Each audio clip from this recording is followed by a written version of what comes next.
menimbang bahwa terhadap seluruh transaksi pembelian aset yang dilakukan oleh terdakwa menggunakan nama pihak lain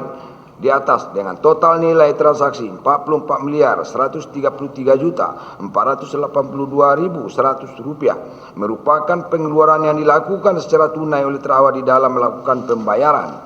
di mana terdakwa tidak dapat membuktikan sumber asal uang yang diambil, misalnya ditarik dari rekening milik terdakwa atau keluarganya, serta tidak pula dicatatkan atau dilaporkan dalam laporan harta kekayaan penyelenggaraan negara atau LHKPN serta SPT pajak tahunan. Menimbang dengan tidak dapat dibuktikan oleh terdakwa semua transaksi yang menggunakan pihak lain tersebut, sehingga perolehan dari sumber keuangan yang tidak sah. Hal tersebut dikuatkan dengan keterangan saksi Afrina dan alat bukti surat SPT tahunan pajak terdakwa barang bukti nomor 261, di mana terdakwa hanya menyampaikan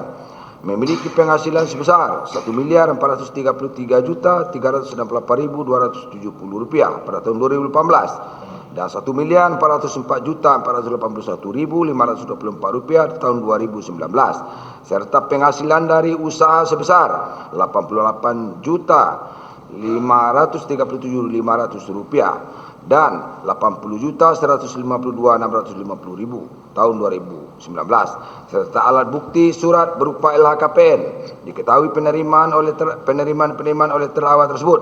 dan jelas tidak sebanding dengan pengeluaran terdakwa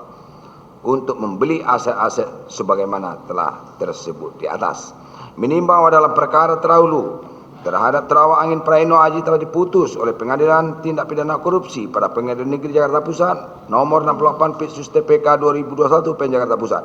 Kemudian putusan Pengadilan Tindak Pidana Korupsi pada Pengadilan Tinggi Jakarta nomor 9 Pitsus TPK 2022 PT DKI dan putusan Mahkamah Agung RI nomor 6722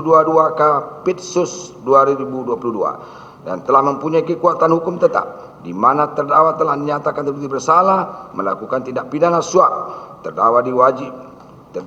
wajib pajak sejumlah Rp14.628.315.000. Menimbang bahwa dengan mengingat ketentuan pasal 17 Undang-Undang Nomor 31/99 tentang pemberantasan tindak pidana korupsi dan peraturan Mahkamah Agung Nomor 5 tahun 2014, Undang-Undang Nomor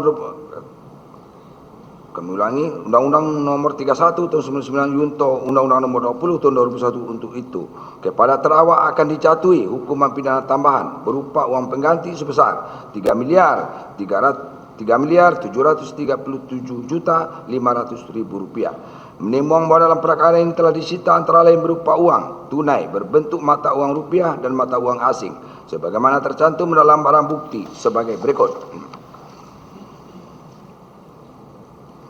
Uang tunai pecahan Rp100.000 sebanyak 1958 lembar senilai Rp195.800.000.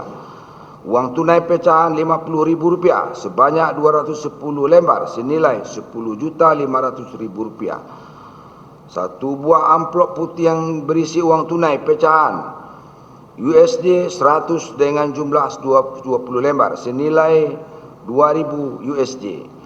Satu lembar amplop putih yang berisi uang tunai pecahan 100 dengan jumlah 10 lembar senilai $1.000. Satu buah dompet warna biru bertuliskan Deka, di dalamnya berisi uang tunai pecahan USD 100 10 lembar senilai 1.000, pecahan euro 50 dengan jumlah 13 lembar, euro 650, pecahan euro 10 dengan jumlah 1 lembar, dan pecahan euro 5 dengan jumlah 2 lembar senilai 10 euro. Menimbang bahwa terhadap barang bukti telah disita tersebut di atas dapat dikompensasikan sebagai pengurangan pidana tambahan uang pengganti terhadap terdakwa yang telah ditetapkan sebesar Rp3.737.500.000. Menimbang bahwa sedangkan terhadap barang bukti yang telah disita dan merupakan harta benda yang dihasilkan terdakwa dari tindak pidana pencucian uang berupa, tidak perlu membacakan, menunjuk kepada yang tercantum